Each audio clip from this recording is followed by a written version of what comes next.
Ижевск допотопный. Ижевск, то же самое Сарапул, Воткинск и другие города до 18-го начала 19 века входил в состав Великой Тартарии, примерно по Глазовский район. Вот эта линия. Смотрите статью Алексея Артемьева «Удмуртский треугольник покруче Бермудского будет». После военного поражения Тартарии, Объединенной Римской империи и последующего потопа, Ижевск несколько лет, а может быть даже и десятилетий, пустовал. О нем в новой метрополии было неизвестно, потому он и не был нанесен на карты России той эпохи, а железнодорожное сообщение было только с Тартарией. Для Московии ижевские заводы стали большим сюрпризом и приятным бонусом впоследствии. Для тех, у кого начинаются нескладухи в голове, насчет стройности официальной истории не стоит сильно заморачиваться. Переписывание и уточнение официальных исторических дат и событий идет и по сей день. На это выделяются бюджеты, гранты и выдаются техзадания, что с чем совместить, что подогнать, что опровергнуть. Кто не в теме, хронология на данный момент установлена альтернативными исследователями достаточно точно. Все версии и доводы есть в Ютубе и в других социальных сетях. С каждым днем исследователей реальных событий становится все больше. Информация прорывается на центральные каналы. Между тем, допотопный Ижевск был немаленьким населенным пунктом с названием Ижевский железноделательный завод, как утверждает история. Его кирпичные строения, жилые, производственные, складские протянулись от железнодорожного вокзала до пруда и центральной площади, по границу хлебозавода номер 1. От пруда до Ленинской библиотеки и Альфа-банка расположено допотопное здание центральной части города. Далее до района Университет, выделено синим, тянулось кладбище, численностью до 140 тысяч могил. Откуда такое количество – тема другого исследования. Также имеет отношение к потопу тот факт, что Ижевский завод находился на 17 метров ниже современной линзы пруда. Это также отдельная тема для исследования. Разумеется, город не состоял только из кирпичных сооружений в едином планетарном архитектурном стиле. Большая часть города была застроена деревянными зданиями. Кстати сказать, когда я смотрю на утопленные деревянные дома, у меня также возникает уверенность, что некоторые из них являются допотопными. А почему бы и нет? Деревянный дом, я считаю, вполне может простоять 170 лет, тем более если за ним следят. Итак, каждый житель Ижевска, да и не только Ижевска, да и не только России, теперь может провести экскурсию по допотопным достопримечательностям своего города, если он был построен более 200 лет назад.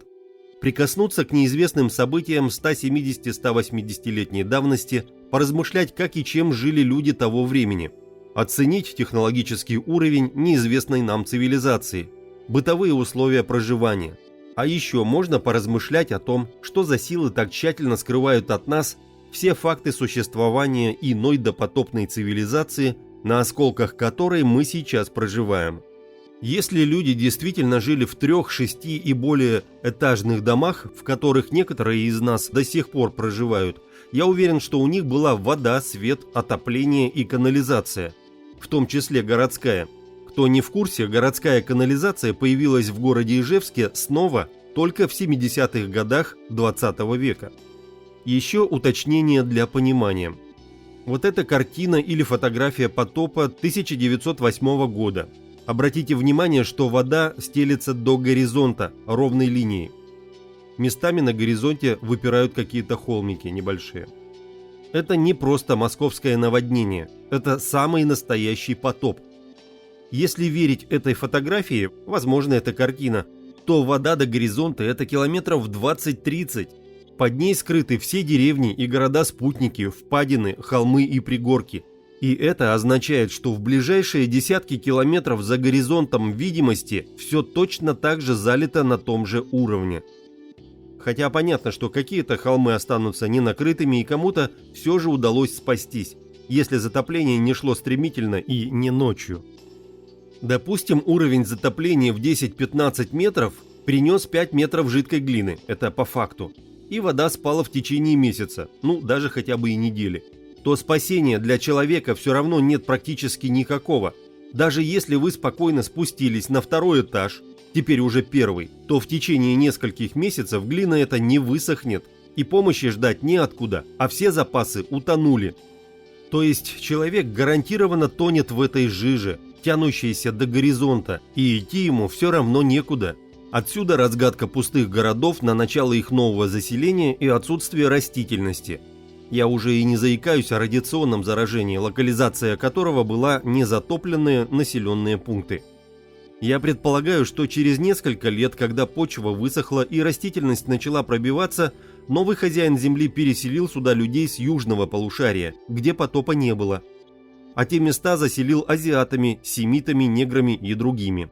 Что мы сейчас по факту и видим по единой архитектуре во всем мире и остаткам белых людей на всех континентах.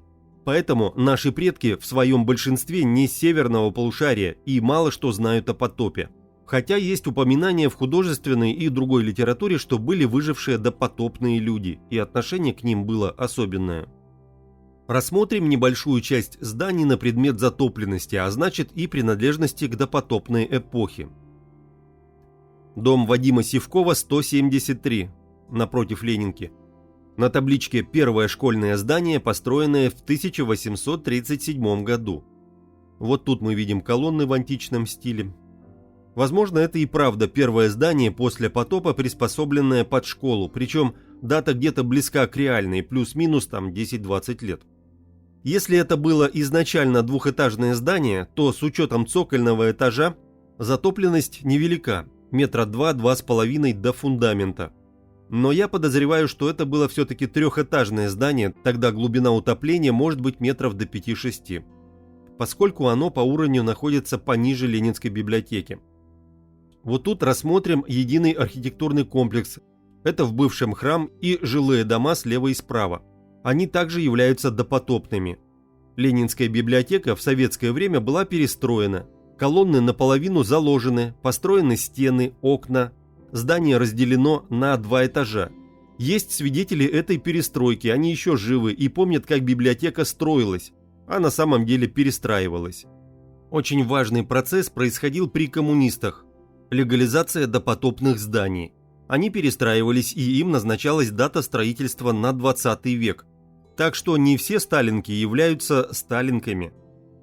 Поскольку масштаб подмены реальности грандиозный, то увлечение альтернативных исследователей в неточностях и ошибках будем считать ничтожными. Могут ли быть в деталях ошибки? Безусловно, но эти частности уже никак не могут опровергнуть железобетонные факты мирового потопа. Хотя, конечно, варианты есть. Мировая война, геноцид, тоталитаризм и все остальное, чем до сих пор сдерживалась информация. Но пока этого нет, шансов замолчать никаких. Рассмотрим 5-этажное здание слева от Ленинской библиотеки. На самом деле оно было 6-этажным. Вот здесь мы видим двор понижен, выкопан. Я пытался заглянуть в окно 1-го этажа, плохо видно. До верхней границы окна где-то с метр, я так думаю, может быть чуть больше. А вот это жилое здание справа. 1, 2, 3, 4. 4-этажное. А с торца у него есть спуск на 1-5 этаж полноценный. Вот эти 2 лестничных проема идут метра на 4 в глубину, я вниз не спускался. Плюс надо добавить цокольный этаж до основания фундамента, то есть это еще плюс метра 2. В этом здании находится Альфа-банк. Как говорится, у банка есть где припрятать золотишко. А там есть такие решеточки, прикрывающие окна, утопленные метра на 1,5. Отсюда мы делаем предположение, что допотопные здания строились 3-, 4- и 6-этажные, что и подтверждается далее. Соседнее здание, вход на 1-й этаж, глубина затопления та же. Насчет этого здания имеются некоторые сомнения, надо спускаться в подвал и смотреть, в общем, исследовать. Карла Маркса, 175, вход в дамскую лавку. Это напротив трамвайной остановки «Центр». На 1-м этаже находится магазин. Можете спуститься и посмотреть, там еще есть как бы приступок и еще вглубь. Вокруг здания фундамента нет. Кирпичная кладка уходит в землю, отмокает, вымерзает, разрушается. На большинстве зданий не удосужились даже сделать отмостку. Надо с удивлением отметить, что за 170 лет кирпич в таком режиме все еще не рассыпался окончательно. Строительные материалы тогда были на порядок лучшего качества, и это мы еще докажем неоднократно. Проходим все 5-этажные дома на пятачке в районе 111-го. Все они изначально шестиэтажные, и практически у каждого есть вход на полноценный первый этаж, и затопление примерно можно оценить в 4-5 метров. Красная 131, заглубление меньше, очевидно, тут поток шел в сторону болота. А это уже трехэтажное здание с первыми этажами под землей. Максима Горького 64 и Максима Горького 76. Вот тут на фотографии 1918 года улица Максима Горького, в то время базарная. На самом деле все эти здания оказались трехэтажные, затопление по второй этаж. Рассмотрим угол примерно вот этого здания. Спуск на первый этаж Максима Горького 76 со стороны дороги. Сколько туда метра? Метра 4 плюс цокольный этаж. И кирпичная кладка со стороны двора. И вот такая жалкая отмостка, попытка заляпать что-то цементом. Вид во дворах. Прогуляйтесь, будет о чем поразмыслить с точки зрения потопа. Я так думаю, тоже будочка вход на первый этаж. Зачем она построена? Скорее всего, там был проем достаточно большой, нельзя было дверь установить. Казалось бы странным, что за сотни лет вот здесь люди не удосужились снять слой земли и вынести. Ну хотя бы убрать вот эту горку, да? Но представьте себе, пустой город, приезжает небольшое количество людей. Заселяйся куда хочешь. Десятки лет живут, сменяются поколения, два. Людей как-то становится больше. И привыкается настолько, что уже и наплевать, что творится во дворах. Тем более постоянная тотальная нищета. Катаклизм за катаклизмом. Война за войной, революции. И люди таким образом привыкают жить вот в таком состоянии. Ничего не ремонтируя сотни лет. Горького 78 и 80. Здесь мы стояли с товарищами и разговорились про потоп. Взгляд упал на отвалившуюся штукатурку, и мы начали разглядывать, что мы тут увидели. Вот тут якобы на фундаментах отчетливо видны кладки арок окон. А здесь оказался пролом, закрытый решеткой. Я туда просунул фотоаппарат, и вот мы видим оконный проем на первый затопленный этаж. Толщина несущей стены впечатляет для трехэтажного здания, возможно, около метра. Вот поэтому эти дома и стоят уже не первую сотню лет. Я прошелся немного дальше, обследовал дом Советская, 15. Оказалось, там живет мой знакомый, я его начал убеждать, что это тоже дом допотопный, но он это дело решительно опроверг, сказал, что точно знает год постройки, что перекрытия у дома деревянные, а не бетонные, кирпич сыплется в труху, и дом находится в полуаварийном состоянии, хотя подвалы у него есть, и поскольку он офицерский, изначально под ним были прорыты подземные тоннели на случай всяких военных действий и соединены с другими домами и сооружениями. В парке Горького стоят не настоящие руины ротонды, а стилизованная половина без купола, построенная на вид из какого-то полупластика. Обратите внимание, что сымитированы даже античные урны, которые стоят вдоль дороги. Смысл и назначение ротонд вам поведает Павел Радрыгин, и почему их в Ижевске относительно много. На радостях я решил было, что кинотеатр «Дружба» — это такой же переделанный 6-колонный храм, но меня тогда высмеяли, указав, что он был построен в 1955 году. Присмотревшись, я увидел, что действительно и колонны у него не те, и вырез у него какой-то в крыше идиотский, явно кто-то внес в античный стиль свои 3 копейки. Постройка кинотеатра в античном стиле также является примером легализации античной архитектуры. Является ли здание детского мира и прилегающие к нему допотопными? Тут надо в каждом конкретном случае исследовать факт затопленности, а потом исследовать архитектуру. Но я могу сказать точно, что на здании детского мира я разглядел истинное свидетельство, допотопное слово, вывешенное владельцами здания в окне. Слово «аренда», что на буквице означает «ар» – земля плодоносящая, аршин – орать, «е» – есть, «н» – наше достояние, то есть собственность, «да» – даю.